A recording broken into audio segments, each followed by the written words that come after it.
for coming to lovely Galway on this bright and sunny day. I hope to keep some structure to this talk. I'm always wary about putting up structure slides because sometimes I really don't know where I end up going, but for the purposes of myself and yourselves, I will try and keep it pretty much along these lines. As James mentioned, the title of my talk is, I suppose, really...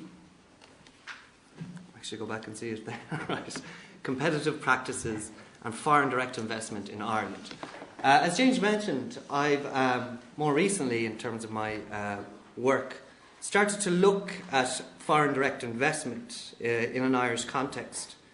And specifically, I suppose, looking at technology companies, the key technology companies that we all know, be they Dells, the Intels, the IBMs, and how they operate out of Ireland. And essentially trying to place their Irish operations within the networks of global productions of these global entities. But I suppose a lot of this work really is based around the notion, A, of globalization, and B, the notion of competitiveness and the competitiveness of places. Because I'm sure we're all aware, after picking up many newspapers over the last few months, not least today's, which, you see these pictures, Fears for Tralee factory meeting. And we're met daily with these ideas, the realities of foreign direct investment looking all too footloose in the Irish context and upping sticks and leaving. And this is, of course, very much tied in with this notion of competitiveness and the competitiveness of place. I then go on and talk more about the context of the technology sector in Ireland in particular. Then I want to go through a database that I've drawn up and I've been working on with Professor Seamus Grimes here in the Geography Department, also a member of CISC. And we've been looking at the movements of these foreign-owned entities into and out of Ireland over the last 6 months. A key question then is where is innovation in all this? And James and Nola and Paul have already alluded to the importance of innovation and its place in policy. And how does policy, and innovation policy in particular, try and augment these kind of global flows that have seen operations move into and move out of Ireland? We'll do that before drawing some conclusions. So, we all know that firms compete. The question is, do places? Of course, places do compete. I mean, we spend most every weekend watching places compete. Here, I took the opportunity to put up David O'Leary's penalty goal against Romania in Italia in 1990. For more than the reason that it's just something nice to look at. It's actually quite interesting in terms of the context of the two countries, especially where you consider where both of them were in 1990 and where you consider where both of them are now.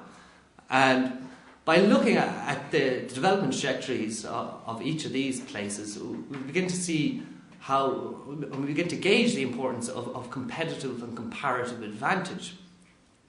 Ireland in 1990 was, of course, a place that was coming around to macroeconomic stabilisation and just really invited the anchor tenants of the technology industry in terms of Dell and Intel into the country within 6 months of each other. And it was essentially the start of what we came to know as the Celtic Tiger. By contrast, Romania, coming out of the communist era, faced a decade of economic malaise. Now we look at Romania, or we looked at Romania in 2008, and you will see the kind of macroeconomic figures that we kind of associated with an Ireland of the golden age.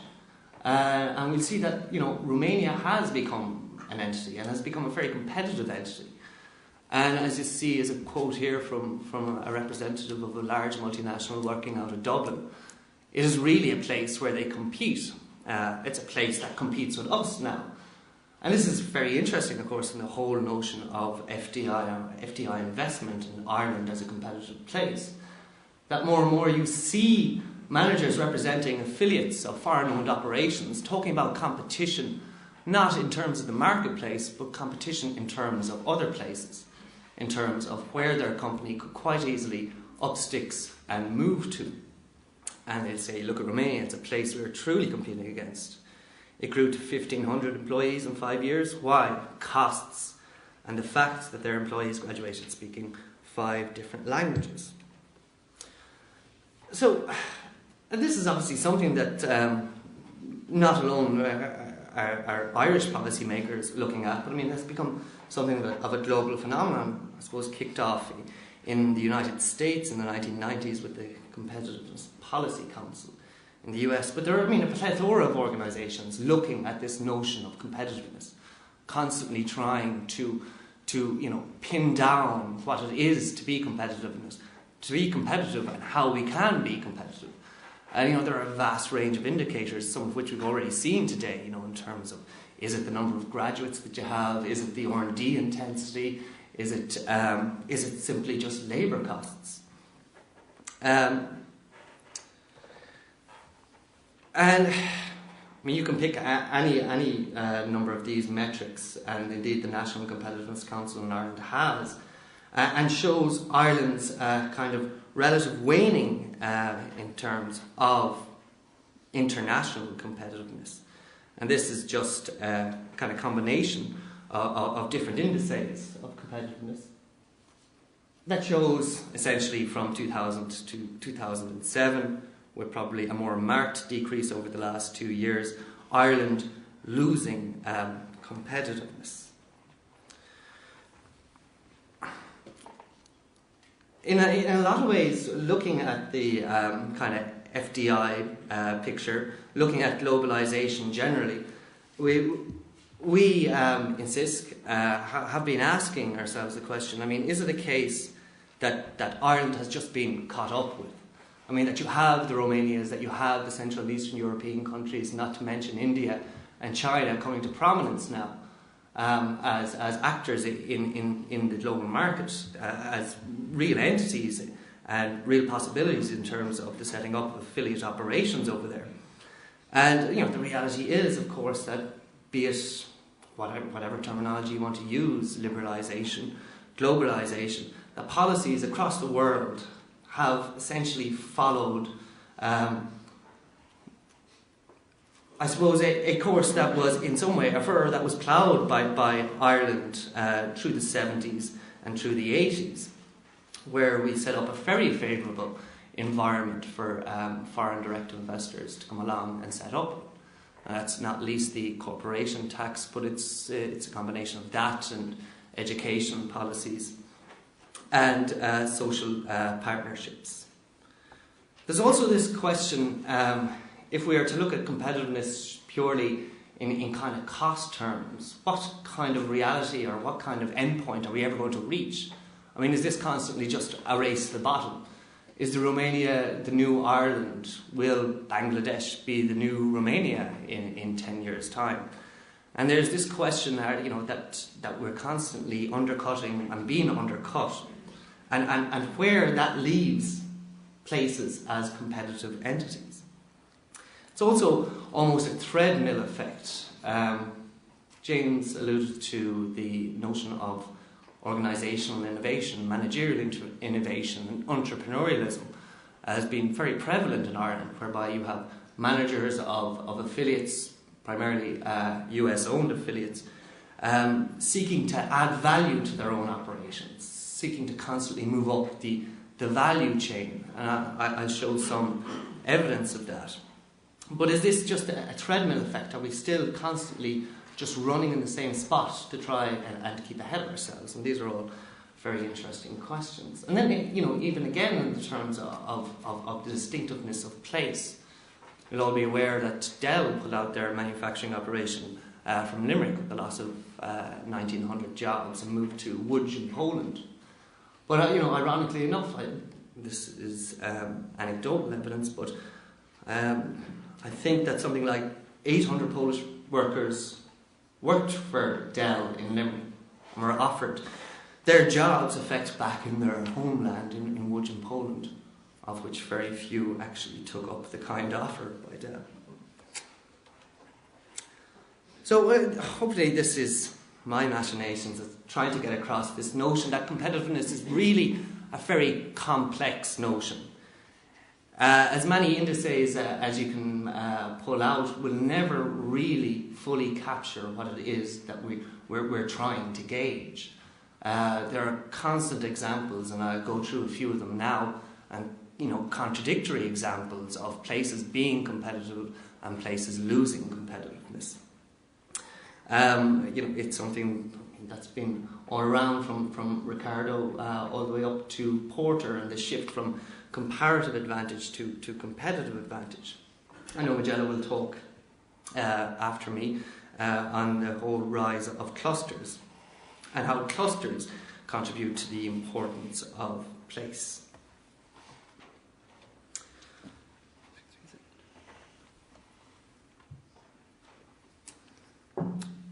Okay, so to kind of narrow down the context a bit more, there are three, a combination of three phenomena that have really kind of created, I suppose, the economy that we know of as the Irish economy, of one that has become recognised as one of the most open, one of the most global economies in the world. And those three things are, of course, information and communication technologies, enabling companies to expand over any and all distances. An increasingly globalised world. I've already mentioned the number of policies which set out to create a more fertile or more pro-business environment all across the world, like so world trade agreements and general agreements on trade and tariffs.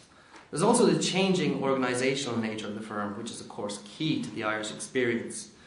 And however you describe it, as the vertical disintegration or the kind of increasing network-orientated nature of the firm, but essentially I suppose what it is about is just moving away from the very kind of basic, I suppose in some ways, rudimentary understanding of how firms work. And the kind of firms that I'm talking about here are, of course, global operations. And these are global operations that, in most respects, have manufacturing entities, they have services entities, they have research and development entities. Of course, the reality is that all these entities operate in different places and with different value add. But the changing organisational nature of these entities essentially involves the vertical disintegration, whereby firms are not really working according to the traditional models that they had done. So the geography of these networks, global networks of production, are reconfigured on an ongoing basis in ways that combine scale economies, centralisation with flexibility and decentralisation. So you have these firms seeking out competitive places for particular operations. And their notions of competitiveness will be very different for each of these types of operations. And all this work, fits in with the theories that the likes of Ron Martin and Ron Boschma, Ed Malecki and Annalise Saxonine have been talking about for the last 5 years, where they've been really questioning the nature of geography in an increasingly globalised world. So the next few slides, and essentially the main body of this talk, will go through 6 months up to the end of February, whereby, as I already mentioned, Seamus Grimes and myself drew up what we've called the database of death, which has essentially logged all the operations that have fled Ireland in those months. We focus specifically on the technology sector. That's because that's the area that we've been focusing on for the last number of years.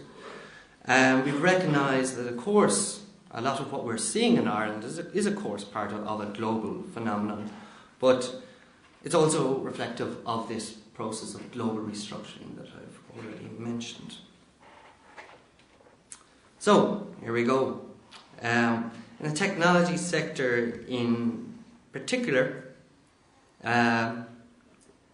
it looks like a bit of a hemorrhaging of jobs there over those 6 months, and we're talking 10,000 jobs. I mean, the technology sector, it's noteworthy. I mean, it's noteworthy. 10,000 jobs in any sector is noteworthy. I mean, the fact that policy documents, I think that Nola referred to earlier on in the 1990s, sought out and particularly focused on the technology sector as, one of the more sustainable sectors that we could attract and build our economy on. There are, of course, a few particular examples that really buck up the trend, and that's Seagate up in Derry, Dell in Limerick, and SR Technics. Both, are all three talking essentially thousands of jobs lost in the matter of minutes in terms of a decision made by headquarters. What subsectors? I mean, the technology sector is something of a vague kind of description, but it'll hopefully give you a better idea when we look at the subsectors that we're really looking at in terms of comprising the technology sector. And you see that the number of jobs really that we're losing are coming from the kind of older type technology operations, and that's hardware design and manufacture, electronic manufacture, outsourcing, supply chain management, business processing operations, which is essentially logistics. We also have medical technologies and pharmaceutical, which are considered actually growth sectors, even in the current climate. Mobile technologies, IT services, and a small representation of software. I think that in the main is made up by the closure of Ericsson in Dublin in early February. The types of jobs that are being lost within these industries, within the technology sector and subsectors, is probably not surprising, to be honest with you. It is in the main basic manufacturing.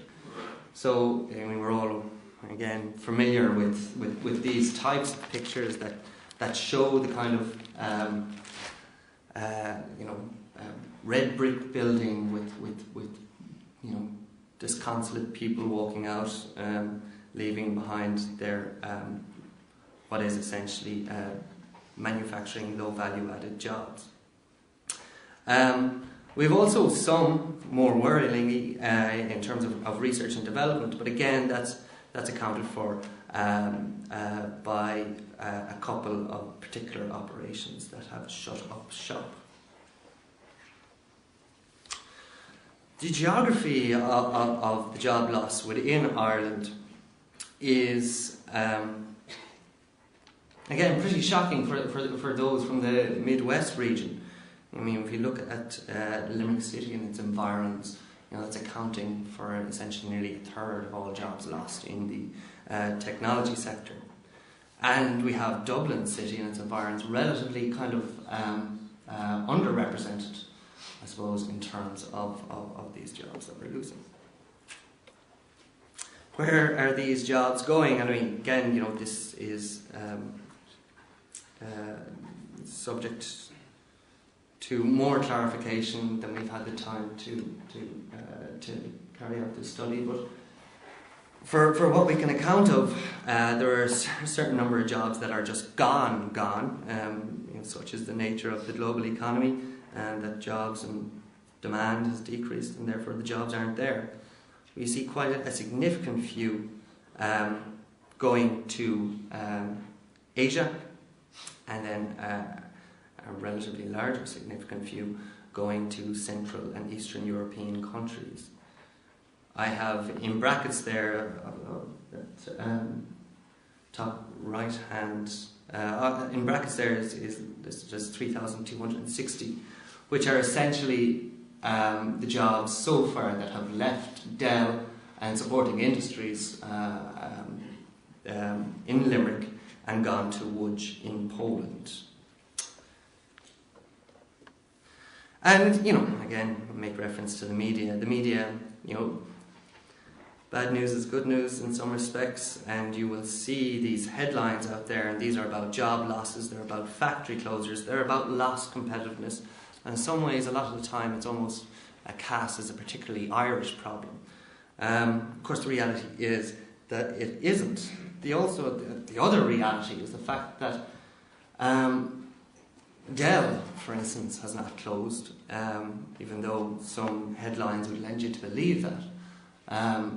If you look at all the major closures, which we did, and you kind of add up the numbers of job lost as a percentage of the number still employed there, on average you're talking about a closure of no more than 40%. So, for the likes of, shall we say, Dell there, which isn't too clear, but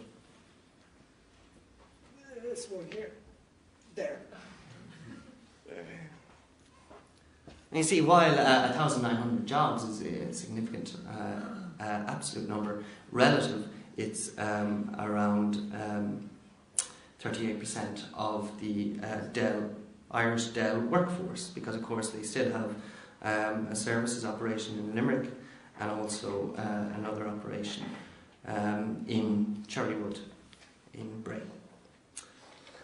Also, let's just forget that while we are losing jobs, we're also gaining jobs. And in terms of the same time period, we're talking 10,000 lost. We're also talking in and along the lines of 5,000 gained. Compare the two. But more interestingly, it's what kind of jobs we're getting versus what kind of jobs we're losing. And the subsectors again, it's more or less in all these graphs going to be a flip side reverse of the kind of jobs that we're losing, which is, I suppose, in and of itself evidence of this kind of movement up the value chain. So we're gaining software, medical technologies, also hardware design, and again to some extent IT services and pharmaceuticals. The types of jobs that we're gaining are secondarily research and development jobs, but also higher end services jobs, which can include anything from HR to finance, and essentially global remits for a lot of these multinationals that are operating out of Ireland. There are also some basic manufacturing jobs as well, which are in the most part accounted for by firms in the medical technology sector. So there are the figures as we broke them down. So here we go towards putting some kind of, I suppose, fitting these figures really in with the work that we've already carried out in CISC. And to some extent, you're kind of, not that you're ever happy to see people lose their jobs, that's obviously a very bad thing for them, but when figures kind of, back up what it is that you've been saying for the last 2 years, that does bring something of a smile to your face. But I suppose what I would say that these figures do point out to is this kind of increase in nodal significance, which what we see here is this kind of explosion, right, from firms that set up in Ireland throughout the 1980s into the 1990s as very basic branch plant manufacturing operations. But over the course of the intervening years, through the kind of organisational innovation that we've already heard about, I've seen these operations develop other capacities. And these other capacities can be anything from call centre support to logistics, planning and shipping, to sales and marketing, to supply chain management. And this kind of view, we would say, is something that all too often both policy and theory as well see as something linear, as this movement up the value chain being linear from manufacturing through basic services, through higher end services to R&D. We see it as very much non-linear, in terms that there are plenty of examples out there of operations that have moved straight from manufacturing into R&D, back to human resources and then sales and marketing. So we categorise it as something of an explosion rather than a linear advance. We've already heard about R&D statistics, and of course this is important in terms of the policy context, but just a couple of quotes from managers of foreign-owned multinationals operating in Ireland. You know, R&D is as footloose as manufacturing. The main issue is control. I want a model where I have control of R&D standards. In this case, I have control over how the services are managed, delivered, and access to the market, but I can subcontract to other places, in this case Bangalore. We do a lot of production planning from here. Status production will be done from our home facility in the Philippines or in some subcontract houses. We outsource a good deal of our final assembly to tests, but we keep control here. And so these, I suppose, are real key requisites in terms of what we have been recognising as entrepreneurialism in the Irish foreign-owned technology sector. So we set out overtly to become part of the value chain. We recognise that if tax and profit was to change, we will become redundant. You know, there's almost kind of a subversive element to this. You know, if my boss knew what I was doing, you know, we've all heard reference before to the notion of be it Ireland Inc. or whatever you want to call it. But the reality is that it almost brings us about, and we have done this in another paper, which is really questioning the nationality of firms and why we should actually even call these foreign-owned firms anymore. Because the reality is, in a lot of cases, they're populated by Irish people, Irish managers, with their own agendas, and their own agendas, of course, the keeping of their job and the sustaining of the operation within Ireland. And to do that, they realise that they have to jump beyond the kind of basic remits, jump to places where their place, their Irish location, is competitive. So, to draw some conclusions then, if I can. We've seen, of course, evolving trajectories. This three coinciding factors that I highlighted earlier on have, of course, come together to see a coinciding evolution as well with the Irish workforce and the business landscape, as we recognise areas in which we have become competitive, even though we're being told that we're continually becoming uncompetitive in others.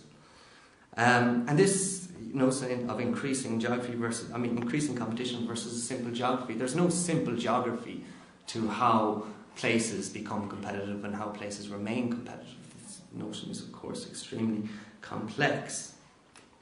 Complex as well, and probably more complex than the policy view heretofore, which has, of course, placed a lot of emphasis on R&D of late. We're moving more towards the kind of smart economy, but this kind of top-heavy approach to constantly evolving ourselves up to these highly value-added R&D elements is not necessarily the answer in terms of longer-term sustainability of these entities. So we need to rethink competition, and constantly we are, and people are faced with the reality of changing competition every day. Moving beyond, the hard factors such as factor endowments to the kind of more soft factors that I'm sure Magella will talk about in terms of cluster formation, these notions of untraded interdependencies, this something in the air that Alfred Marshall talked about a long time ago. And then a question there thrown in at the end, which is, what is Irish about Irish policy? I mean, we've seen that the kind of exogenous development model through the kind of focus on FDI that Ireland has pursued is something that has seen it being caught up with. We're now competing with the Romania's places that weren't competitive locations 10 years ago, but now are. But we've also heard today about any number of policy documents that are in some suffer from, I suppose, what could be termed universalism, which is you read policy documents beyond the smart economy or the knowledge-based economy. From any other country around the world in a similar development state to Ireland, And the reality is, of course, that they're virtually the same. Everyone knows what's needed, and R&D is seen as the mantra, and it is something that's followed. But what I think, and in terms of future work, what we need to be looking at is softer facets of competitive advantage. The work of Richard Florida has, of course, gained a lot of credence in the last number of years, where he talks about creativity and cultural competitiveness and the role of cultural policy and creating exciting places, because from what I know of most of the work that I've seen that has questioned the location decisions of foreign direct investors, a lot of the time it's always the same. They're looking for places that have a high quality of life, that have highly educated workforce, and places where they could see themselves living. And these things are, of course, going to become crucial and important as Ireland is to, if Ireland is to maintain its competitive place. And finally, thank you.